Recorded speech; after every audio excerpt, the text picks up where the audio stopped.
Two fighter jets accidentally dropped bombs on a village in the northern city of Pocheon during a live-fire exercise on Thursday morning, injuring several civilians and destroying buildings due to suspected pilot error. National Security Advisor Shin Won-sik is in Washington for talks with officials there amid the U.S. imposing greater trade pressure on other countries, with President Trump singling out Korea during his recent congressional address. Over in Spain, this year's MWC showcases AI technology at our fingertips, from human-like interaction, healthcare and beauty, to keeping your pets safe.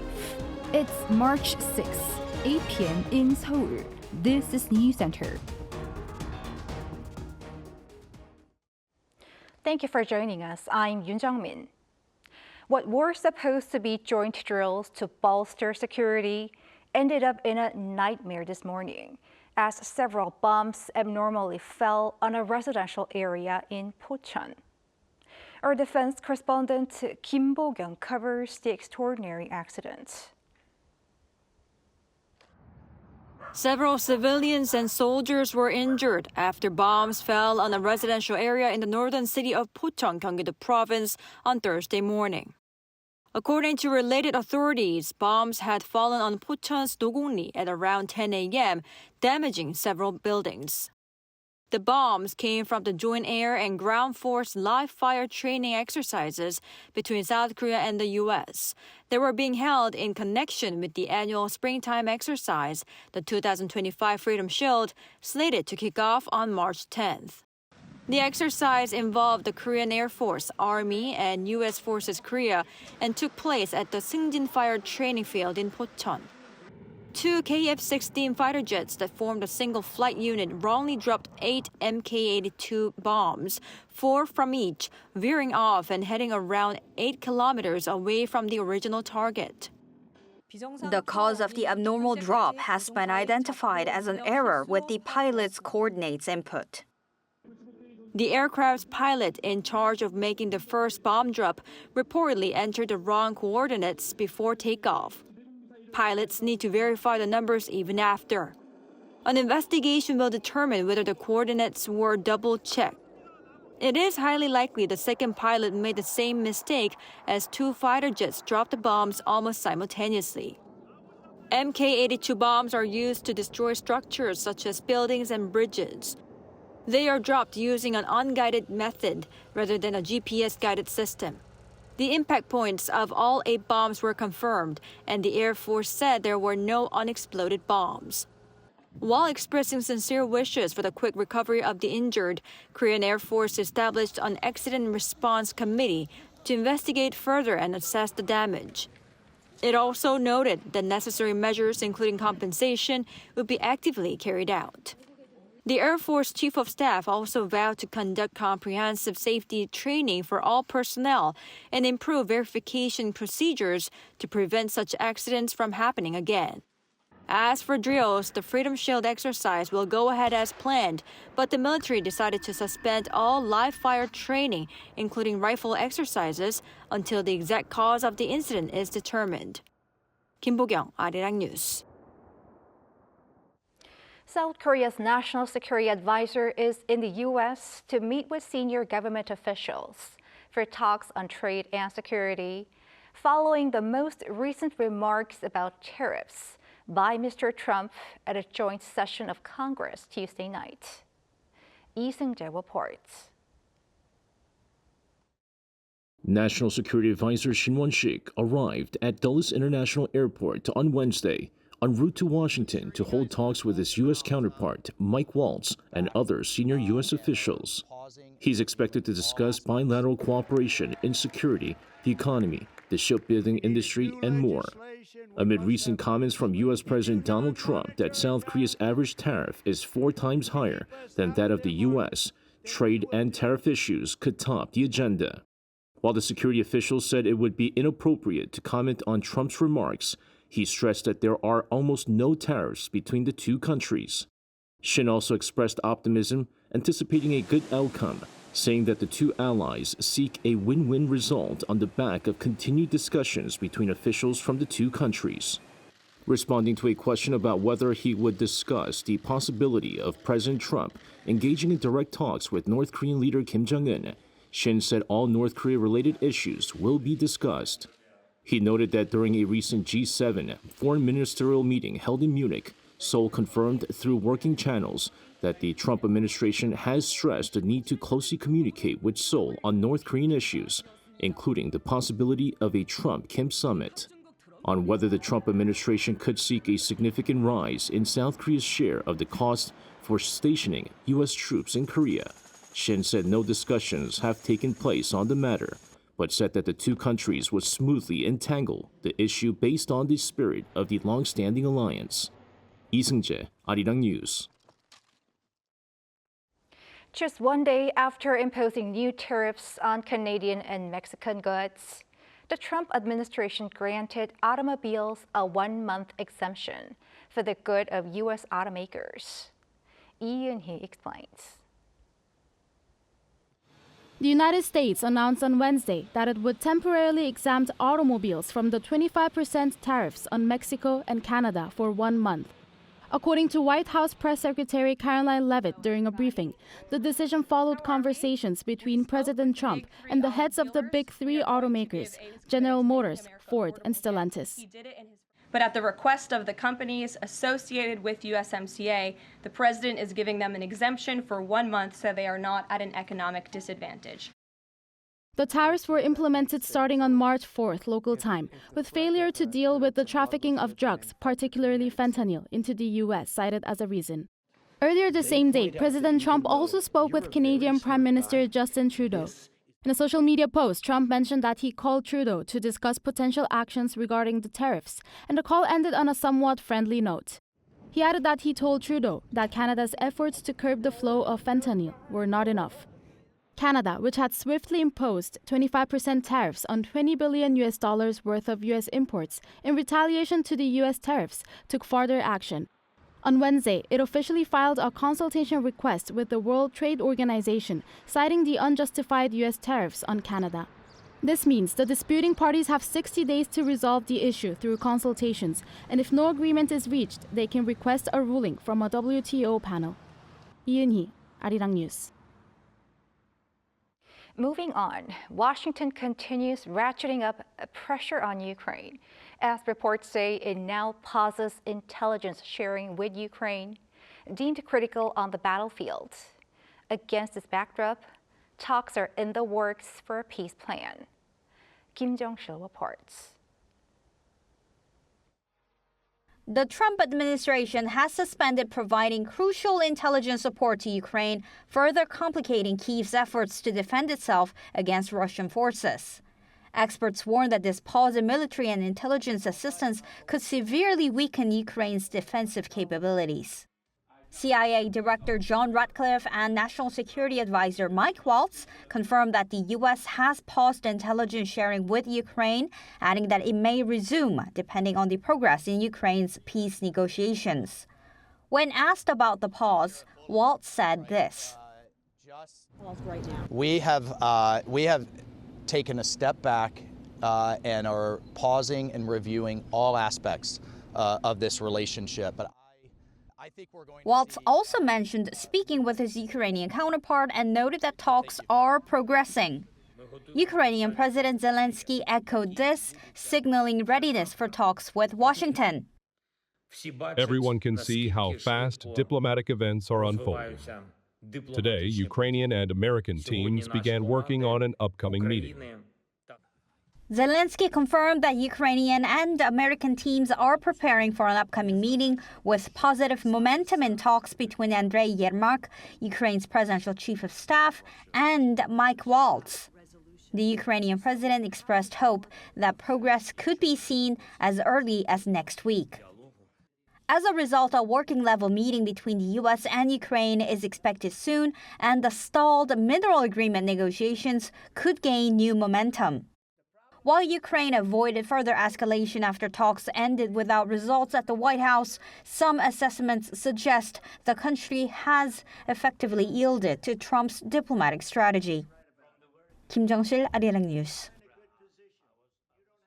U.S. President Trump has issued an ultimatum to the Palestinian militant group Hamas about its fate, should it fail to release all remaining hostages taken by them. Lee Eun-jun has more. Taking to his Truth Social platform on Wednesday, U.S. President Donald Trump issued what he called a last warning to Hamas to release the hostages being held in Gaza. In his lengthy post, Trump said there would be hell to pay if the hostages were not released. Trump did not specify the nature of actions he might take if Hamas failed to comply, but said he was, quote, sending Israel everything it needs to finish the job, and that not a single Hamas member will be safe if they don't do as he says.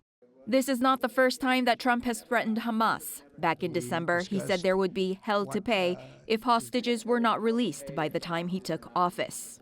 Trump's last warning came after he met with a group of hostages at the White House who had recently been released under the Gaza ceasefire deal. It was also hours after White House Press Secretary Caroline Leavitt confirmed that the U.S. has indeed been negotiating with Hamas directly. She added that Israel had been consulted about the talks. The direct negotiations, held in secret, were an effort by the U.S. to secure the release of the remaining hostages, which, according to Israeli officials, stands at 59, of which 24 may still be alive, including one American citizen. U.S. Special Envoy for Hostage Affairs Adam Bowler, who, according to the White House, has the authority to talk directly with Hamas, reportedly met with the group's representatives in Doha, Qatar, in recent weeks. This breaks a long-standing U.S. policy against negotiating or holding direct talks with groups that it identifies as terrorist organizations. The United States has designated Hamas as a terrorist organization since 1997 and has long refrained from direct engagement. It remains unclear who represented Hamas at the talks.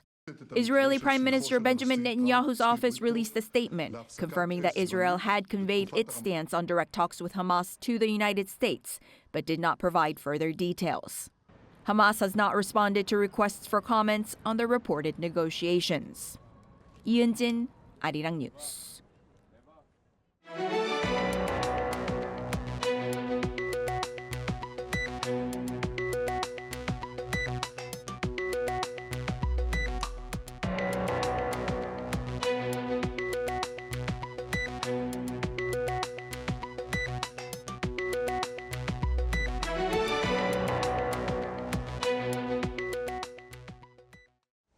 Korea's inflation rose moderately in February, gaining 2% from a year ago, but oil costs were still high. Moon Hae-ryun has the details. Consumer price hikes in South Korea showed signs of a gradual slowdown, but inflation continues to hover in the 2% range. Data from Statistics Korea on Thursday shows that the country's consumer price index, a key gauge of inflation, rose 2% in February year-on-year. This is a slight decline compared to the 2.2% growth seen in January, following 3 consecutive months of rising inflation figures. A surge in oil prices was a key factor in continued consumer price growth. Last month, petroleum product prices jumped by 6.3% year-on-year, marking the second consecutive month of price hikes of more than 5%. This is the first time since 2022 that fuel prices have recorded such sustained increases. Gasoline prices in particular spiked by more than 7%.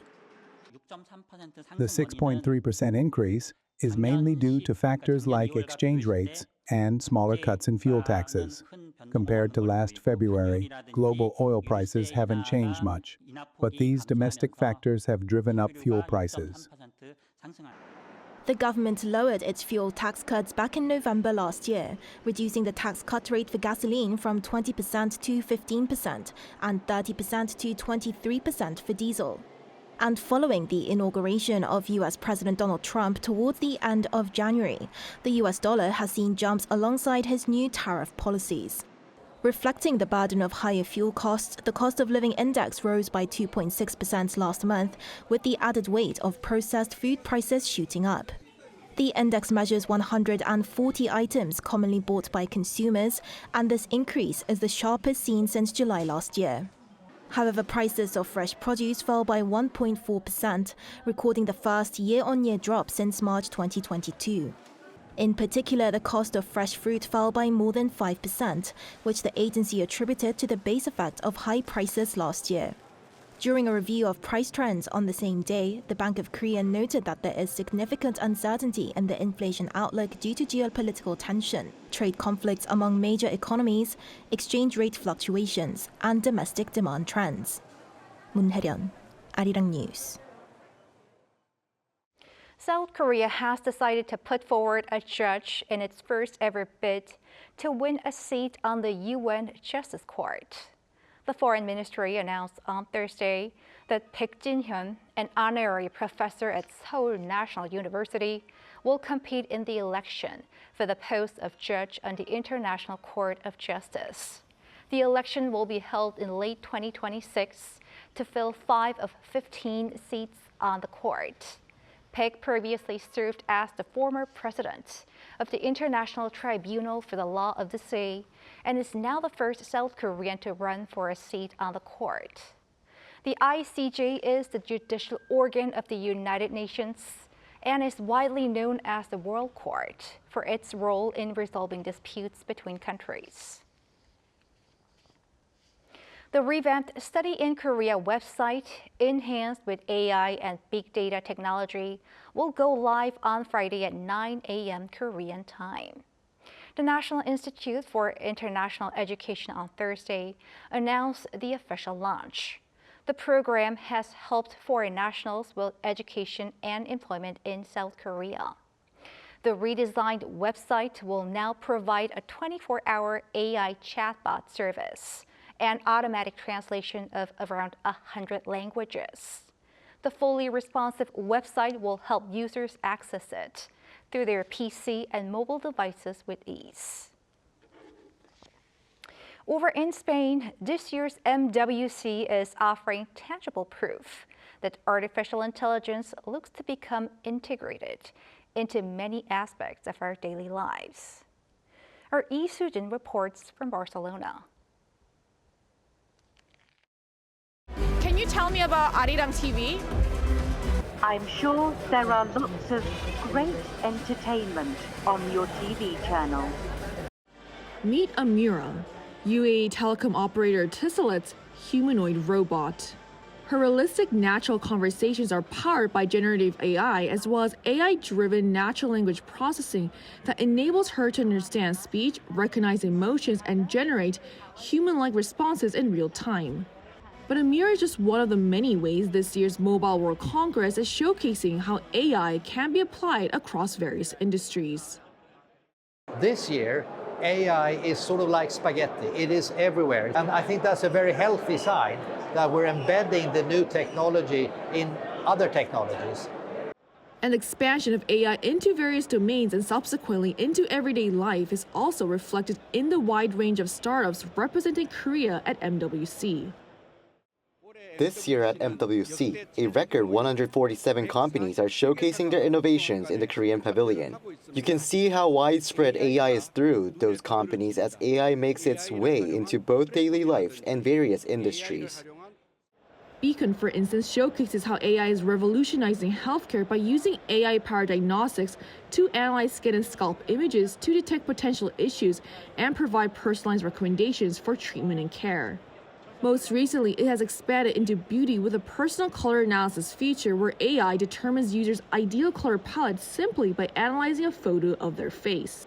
I gave it a try myself and was categorized as winter, which includes cool tone shades. And over in the pet industry, PetNow uses AI and deep learning to scan and recognize unique biometric markers of animals, such as a dog's nose print, to help pet owners register and track their pets more easily. The company believes that the use of AI in the pet industry is going to continue evolving. Of course, I mean, our standalone app is already harnessing multiple layers of AI, and there are also numerous AI pet tech companies, especially in Korea, where everything's fast, everything's cutting edge, and the pet industry itself in Korea is very booming. And this widespread presence of AI is generating multiple new revenue streams as it creates diverse business opportunities.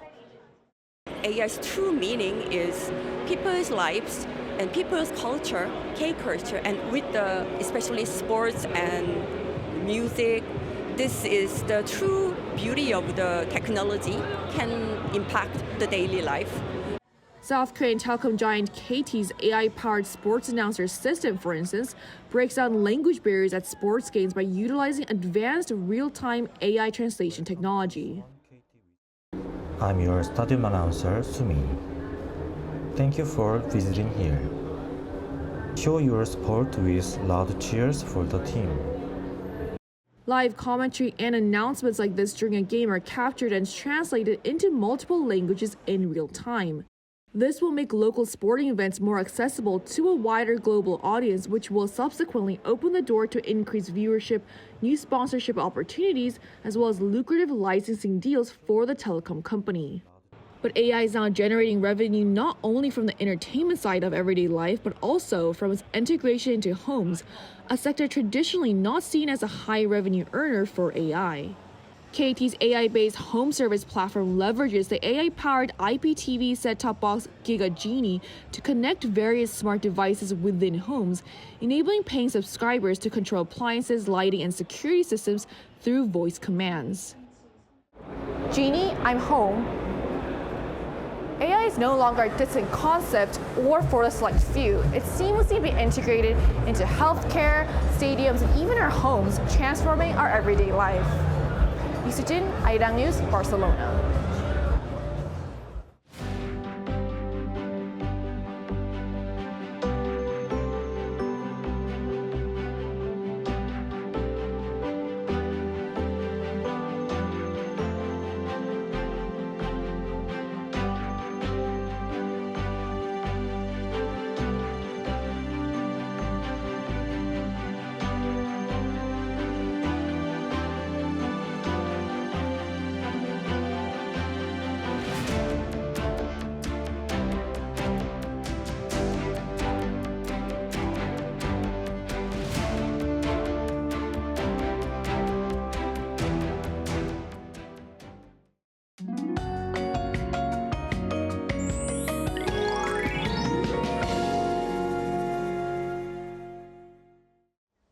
This morning, temperatures started at below 0 degrees across the country.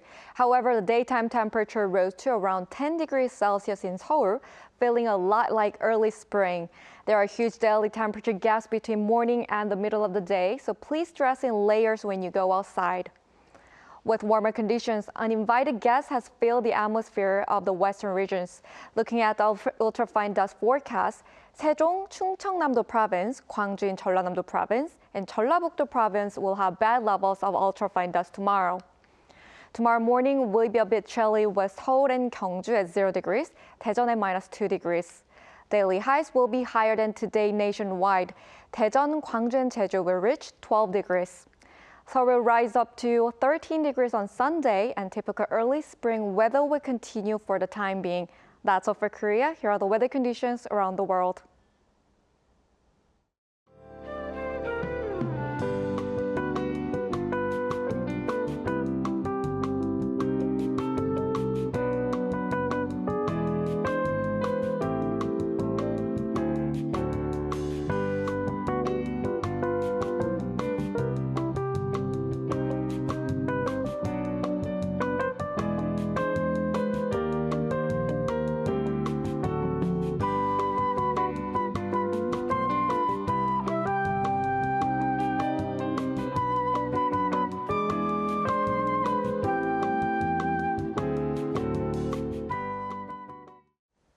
That is Newscenter for tonight.